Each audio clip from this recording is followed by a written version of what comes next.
सुनो, तुम ठीक हो? इतनी रात में यहाँ अकेली क्यों बैठी हो? मैं ठीक हूँ, आप जाइए, भरोसा करके ही सब खोया है मैंने। देखो, ऐसे भीगती रहोगी तो मार पड़ जाओगी, ये पहन लो। मैं किसी अन पे भरोसा नहीं कर सकती, भरोसा करके ही सब खोया मैंने। मैं तुम्हें छूंगा भी नहीं अगर तुम नहीं चाहोगी, बस एक रात भरोसा कर लो। अगर कुछ गलत हुआ ना, मैं खुद को कभी माफ नहीं करूंगी। आज से तुम यहाँ सुरक्षित हो, कोई तुम्हें हाथ भी नहीं लगाएगा।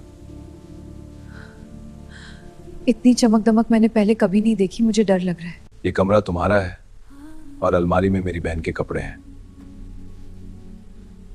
भांस इकबाल, आप सच में इतने अच्छे क्यों हैं? बिना मतलब कोई इतना अच्छा कैसे हो सकता है? ये चेहरा मेरा है भी या नहीं? इतना डर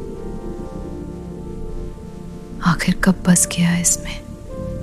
माफ करना, बहुत दिनों बाद पेट भर के खाना खा रही हूं और खुद रुक नहीं रहे। जितना मन करे खाओ, यहाँ कोई तुम्हें रोकने वाला नहीं है। अब आराम करो, इस घर में कोई तुम्हें हाथ भी नहीं लगाएगा, ये मेरा वादा है। क्या हर रिश्ता ऐसे ही दर्द देकर जाता है या मेरी किस्मत ही टूटी हुई है? उसके जख्म सिर्फ चेहरे पर नहीं है, उसकी पूरी जिंदगी अंदर चुकी है।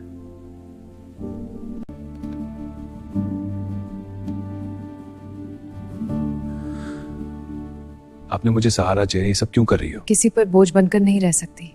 आओ बैठो, कॉफी पीते हैं, और अगर मन हो तो अपनी पूरी बात बताओ। डर लगता है कहीं मेरी कहानी सुनकर आप भी बाकी लोगों जैसे ना बदल जाएं। मैं जयपुर की हूँ। माँ बाप बचपन में चले गए, मामा के घर पली बड़ी, लेकिन वहां भी हमेशा खुद को बोझ ही महसूस किया।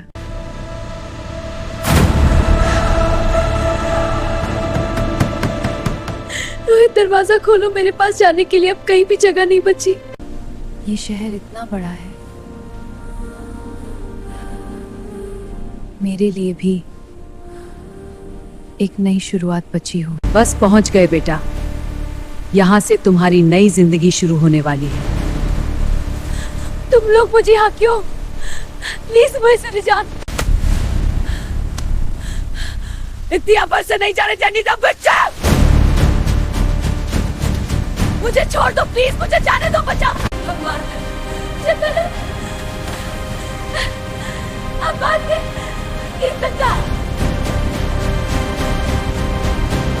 शायद अब मेरे लिए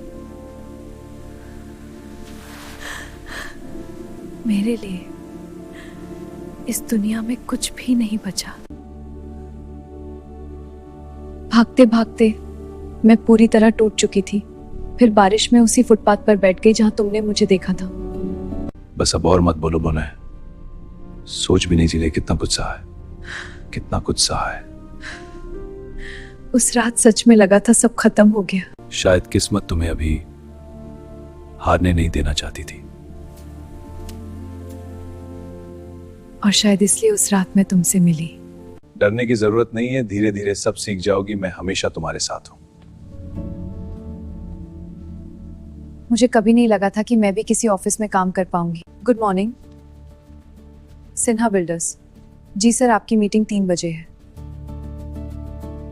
अब ये पहले वाली डरी हुई आरती नहीं रही। सच कहूं, तुम्हारे आने से ये घर फिर से घर जैसा लगने लगा है। और मुझे पहली बार किसी अपने जैसा एहसास हो रहा है। आयुष, ये लड़की कौन है? किसी अजनबी को घर में रखना इतना आसान फैसला नहीं होता। पापा, उसे मदद की जरूरत थी, मैं उसे उस हालत में सड़क पर अकेला नहीं छोड़ सकता था। आपने ही सिखाया था पापा, मुसीबत में किसी की मदद करनी चाहिए बस। ठीक है, लेकिन बेटा दुनिया इतनी सीधी नहीं होती जितना तुम सोचते हो। मिस आरती, आप काफी प्रोफेशनल और कॉन्फिडेंट लगती हैं, बहुत अच्छा काम कर रही हैं। पहली बार खुद पर गर्व महसूस हो रहा है। शायद मैं सच में बदल रही हूँ। मैं पापा को ऑफिस की चाबी देकर आता हूँ, तुम आराम से जाओ। दरवाजा खुला कैसे रह गया? बहुत दूर है तुम्हें, अब चुपचाप मेरे साथ चलो, काफी नाटक हो गया।